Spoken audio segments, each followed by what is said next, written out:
Hello, everyone, and welcome back to Native Echo Podcast. I'm Harper, and today it's just me, you, and a very specific topic: shopping. 50 English words you can actually use the next time you walk into a store or open a shopping app at midnight, which, let's be honest, we all do sometimes. So let me start with a little confession. Last weekend, I went to the mall to buy one thing. One, a pair of black socks. That's it. Very simple, very boring.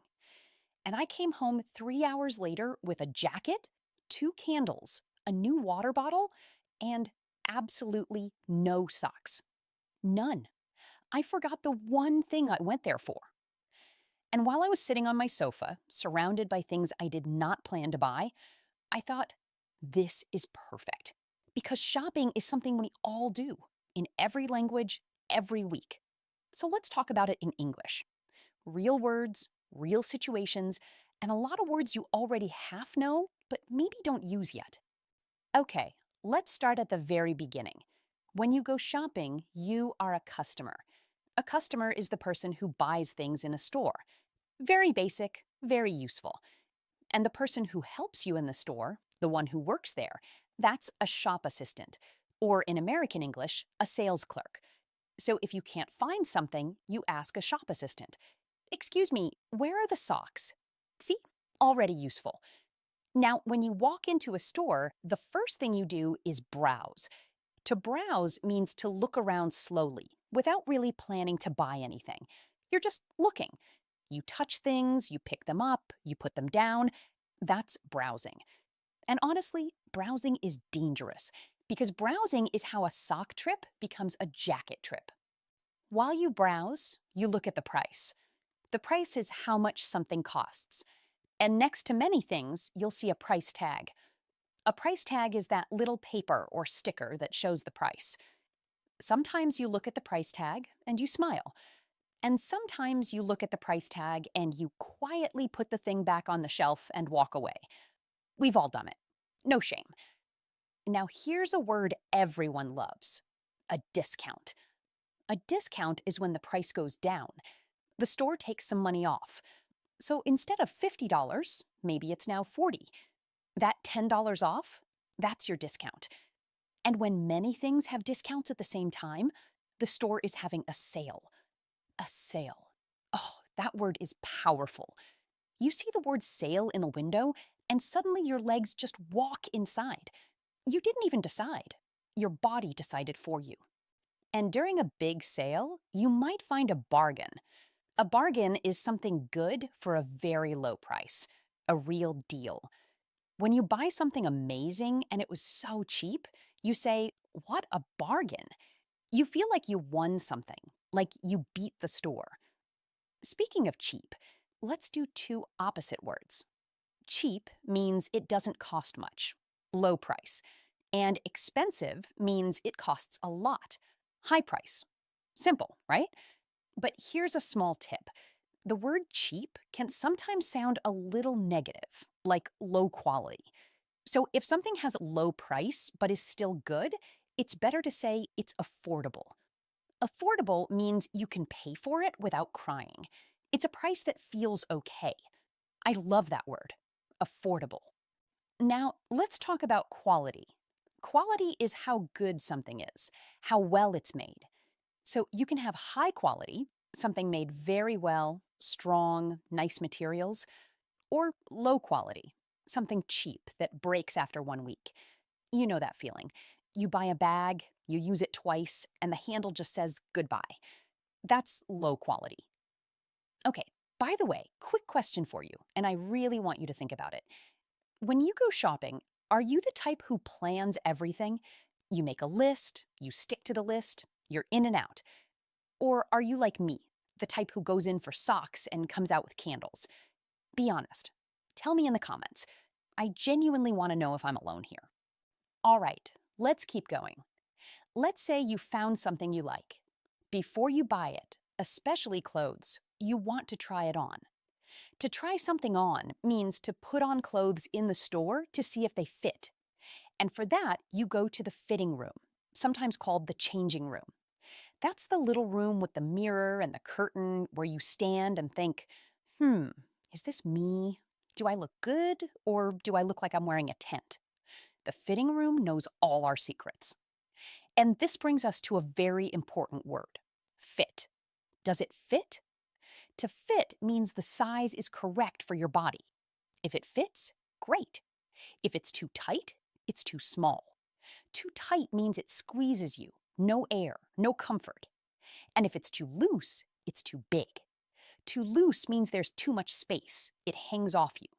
So you want something that fits, not too tight, not too loose, just right. Now, sizes. We have small, medium, and large. You probably know these. We also say it comes in different sizes. And if the store doesn't have your size, you ask, do you have this in a medium? Such a useful sentence. Do you have this in a medium? Write that one down.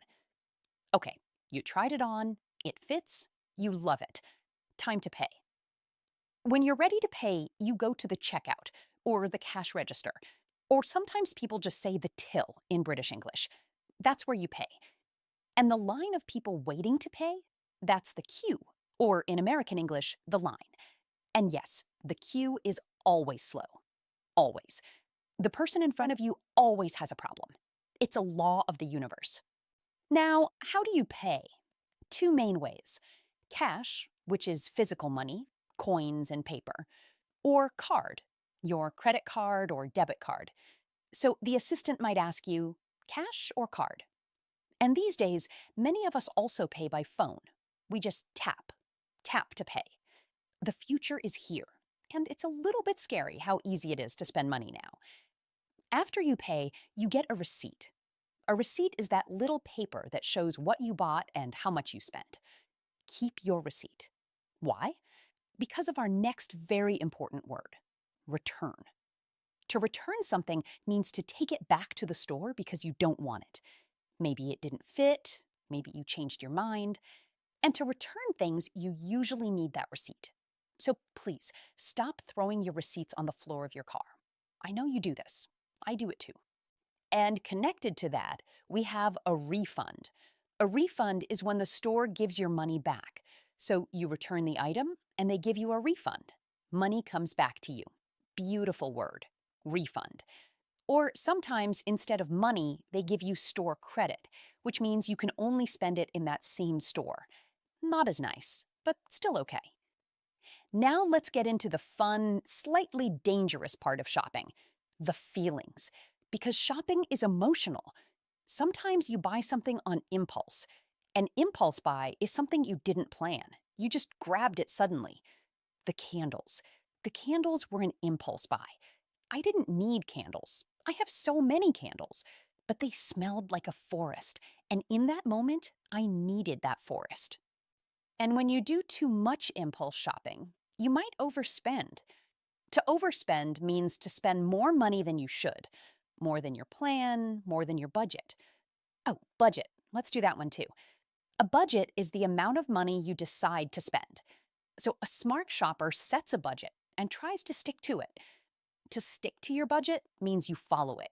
You don't go over. And I admire people who stick to their budget. I am not one of them, but I admire them deeply. Now, some people are the opposite of impulse shoppers.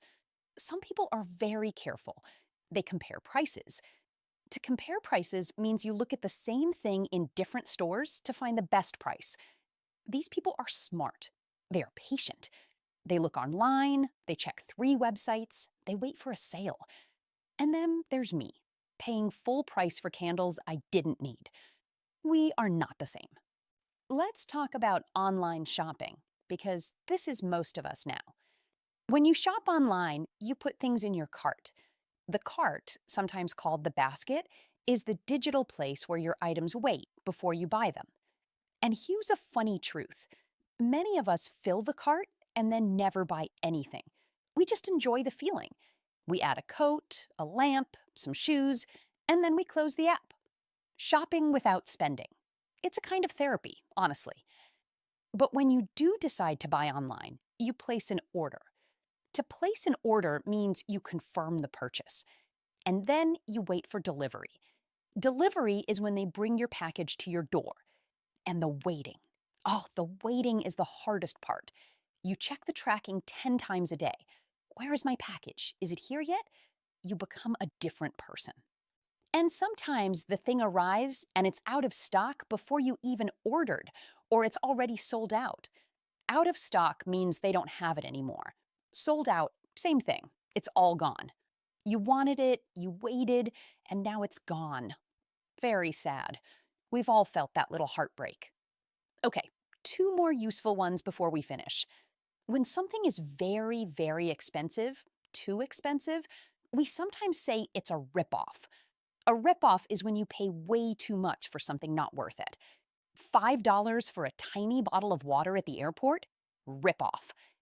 And the opposite feeling, when you really, really want something but you stop yourself, that's resisting temptation. The store is full of temptation. Everything is shiny, everything is calling your name, and walking out with just your socks, well, in my case, without my socks, that takes real strength. So let me leave you with this. Shopping is something we all do, but doing it in English, talking about it, understanding the words, that turns a boring trip into real practice. Next time you're in a store, even just in your head, try to name things in English. This is the price tag. I'm browsing. That's a good discount. Your brain will start to connect English to real life, and that is exactly how you actually learn. Now let's do a quick recap of some of the most important words from today, so they really stick. A customer is the person who buys.